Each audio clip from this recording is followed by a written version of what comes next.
My guest in this program is someone who can be considered a well-rounded person, a registered nurse by profession, a mother, a religious leader, and also an author. Dr. Angela Ramnath, my pleasure having you here. Thank you so much for having me. Um, First of all, along with your husband, Dr. Pepe Ramnath, you established the Dove Environmental Corporation. Tell us something more about this corporation. I'm not sure we know a lot about it here in Guyana. Okay. Pepe's background as my husband. He opened Dove Environmental in 1993, and we test environmental pollutants like asbestos, mold, lead, water, particulates, and all of that. So we've been doing that for a couple of years, a number of years now. How serious is that kind of problem, air pollution, air problems? And I know it could be a concern in Trinidad, but the rest of the region. Well, we live in Florida, and it's big there. It's big in the U.S. For instance, I don't know if you ever heard of mesothelioma, but asbestos causes mesothelioma. And then there's mold and fungus that causes problems like respiratory problems and all of that. Really bad problems. And it affects not just the U.S., but in Trinidad, Guyana, all countries all over the world. So we do get work from, St. Lucia, Trinidad, and different islands as well. They send their samples to us. Okay, I assume that you were operating out of Trinidad, but you are out of Florida. Yes. But you're quite well acquainted with what's happening in the region on this level here. Yes. Yes, we are, and my husband knows more about that where the environment is concerned because he has his degree in microbiology. You work a lot with women. Here again, there are many issues regarding women. What would you consider some of the critical ones? The critical ones I know because in Florida and in Trinidad we have the same thing where women don't know really who they are. They are abused and it sends their self-esteem all the way down. And when we came to Guyana, way back in 2010, we had an Esther Gathering Women's Conference, which was really well attended right there at the Cultural Center. And we met with the Prime Minister prior to the meetings, and he said focus on domestic violence and abuse, suicide, and he was just going down the line and of all of these things that women face right here in Guyana, and that's what we focused on. It's a big epidemic, and it's just not in Guyana, it's all over the world. Wherever we go, we see the same problems happening. How does a society deals with such issues? Society on the whole don't deal with it too much. I don't see it being dealt with a lot. That's why we focus on the woman. That's why we try to teach women, to realize who they really are. Because if they know who they really are, then the best in them can come out, and then they can have the strength to get out of relationships that they're not supposed to be in and just continue discovering themselves, because who they are, they have a lot of great potential and they can do a lot with it. But they need to first come out of situations that are abusive and all of that, depressing and things that are holding them back, because that's not normal. How do they know when they're in that kind of situation, apart from when it is extreme? Well, if they're being beaten by someone, abused, and mentally, physically, it doesn't always have to be physically, it could be mentally, they should know that something is wrong, something's not right with that situation.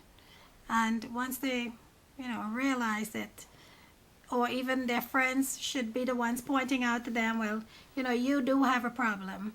Nobody should be hitting on you, or nobody should be mentally abusing you. And you should have, some kind of clue to get out of situations like that and seek help. Do you think that message is getting across? Little by little, it is. little by little, because with the conference we had like over 2,000 women attend each night, and each session was well attended, and women, we got emails back, and even up to this day we get emails saying, like, some people said they were going to kill themselves, but because they came to the conference they got healed, they feel better about themselves, and we get great testimonies of what happened after the conference took place. So, on a little scale, I wish I could do this conference every year if I could, right here. And, just reach out to women all over. And one day it will happen where we will be able to do it every year at least.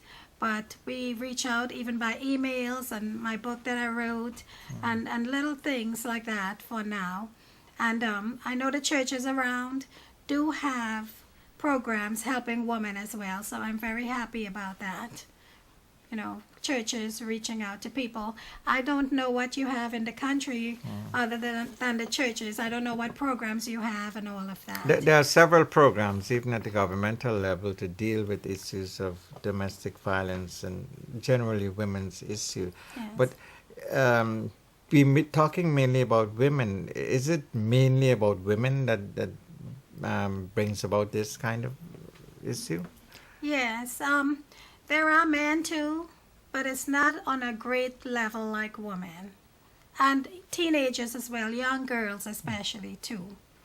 So it's like the females more than the males. The males, I guess they don't come out if they're being abused or whatever. Yeah, I wasn't kind of referring to that, but in terms of the causes of these problems, the role that, let's say, men play in bringing about these issues, problems in society. Yeah.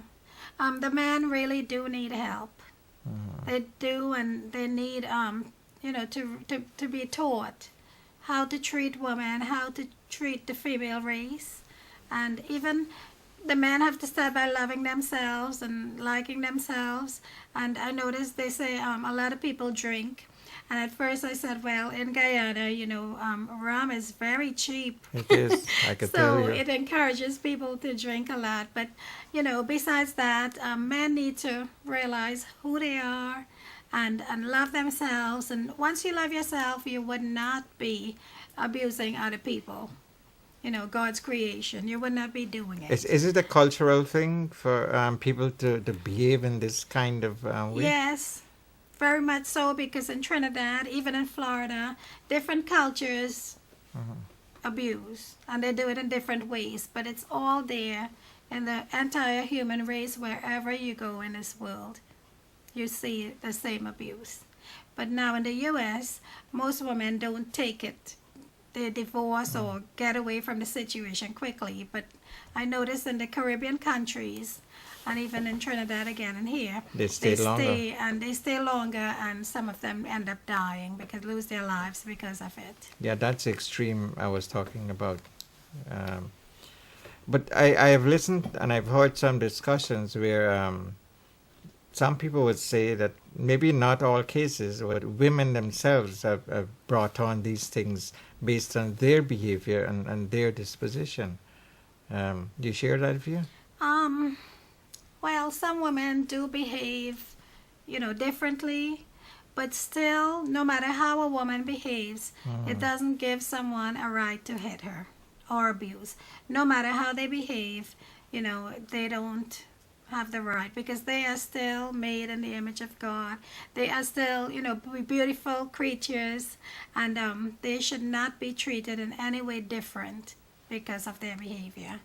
Now, the husband or the partner could talk to them about it, talk to them about the behavior, get counseling, and lots of other things before going to the extreme of abuse.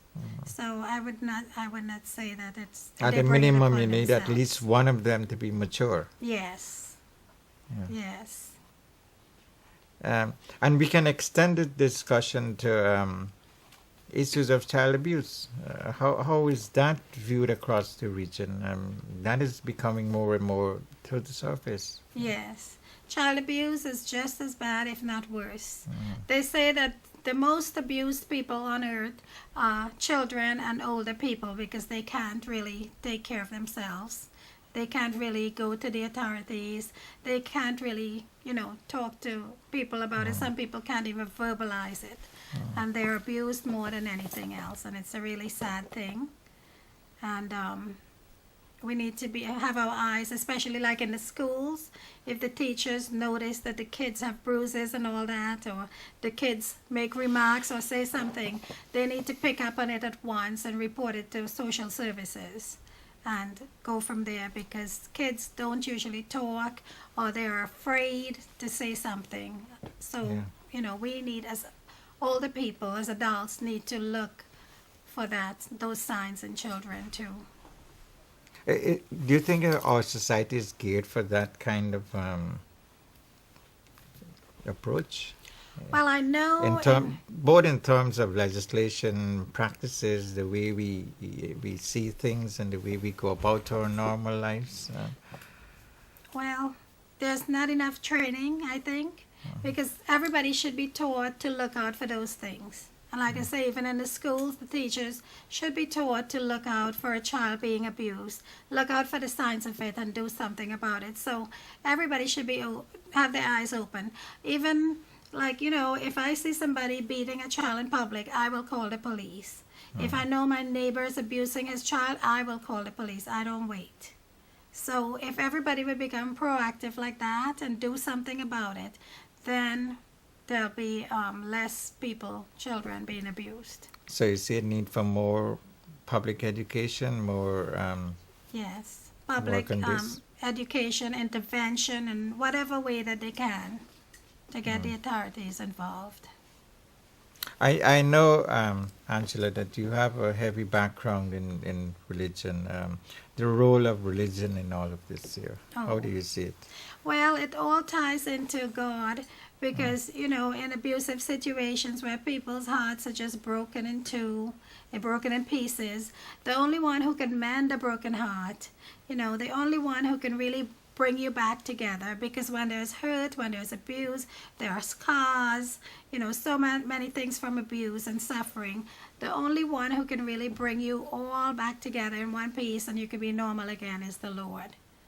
And without Him, there is not 100% healing. From what I've experienced myself as a person, I've gone through a lot of things, abuse, all kinds of different things. But what brought me back together in one piece and whole is the Lord Jesus Christ. So I tell that to everybody everywhere I go, that, without God, life is just existing. Do you think we're better off now, let's say, than 20 years ago, in terms of people's behavior, attitudes, some of the things that we are experiencing, going through today? A little bit.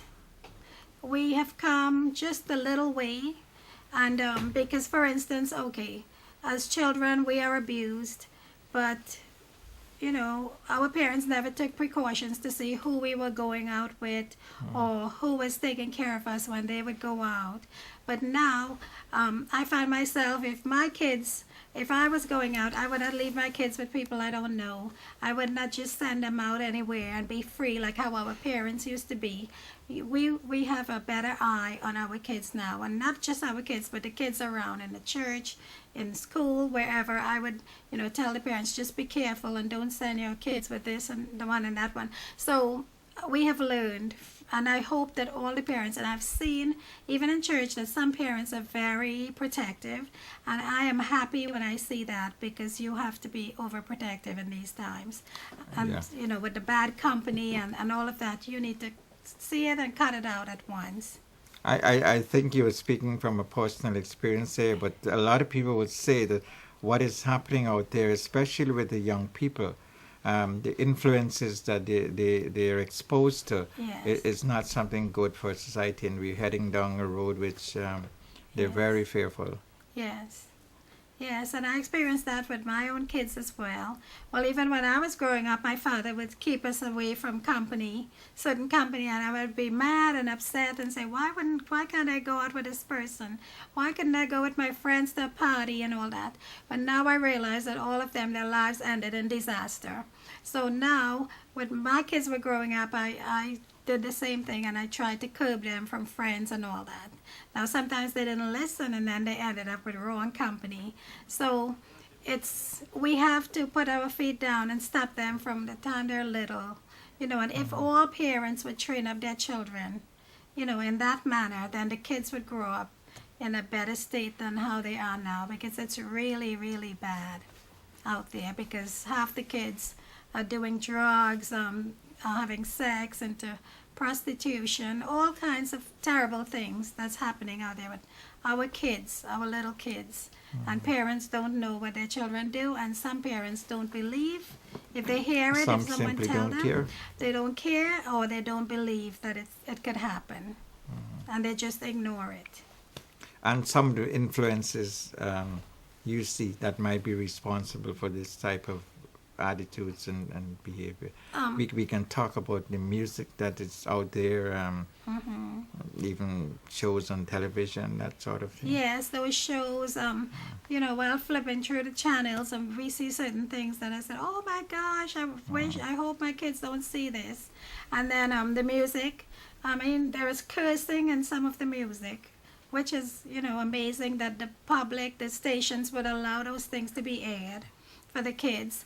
And then there's drugs in every corner, every corner somebody could get drugs around the corner. So, and parents, again, not curbing their kids in the right way. So there's a lot of things that's influencing our society. And as parents, if we could get our kids not to listen to those kind of music, to watch where they go, with the company they go with, it would be a better place. You're here in Ghana for another conference. Yes. What are you hoping to achieve? You're hoping to continue from where you left off? Yes. I'm hoping to continue to speak with the women. And this time my message is called, to the women especially, Unleashing Your Queenship Potential. And, I hope to, like it's a part 2 of what I did in 2010, where I'll help the women to see their real purpose in life, that they're just not existing, but they have potential, which is, stored energy and stored talents and things in them that are just dormant, but they need to release it and become all that they can be. And I focus on Queen Esther in the Bible, because she changed the whole generation. She saved the whole generation because of her abilities and her potential. And if we follow in her footsteps, we can save this generation who is just going all the way down and being lost. How much would it take to save this generation? A lot. It'll take a lot, but if everybody pull together and release their potential to help society, we will all do it together, and this generation could be saved. Dr. Angela Ramnath, my pleasure talking to you here. Thank you so much for having me. Yeah.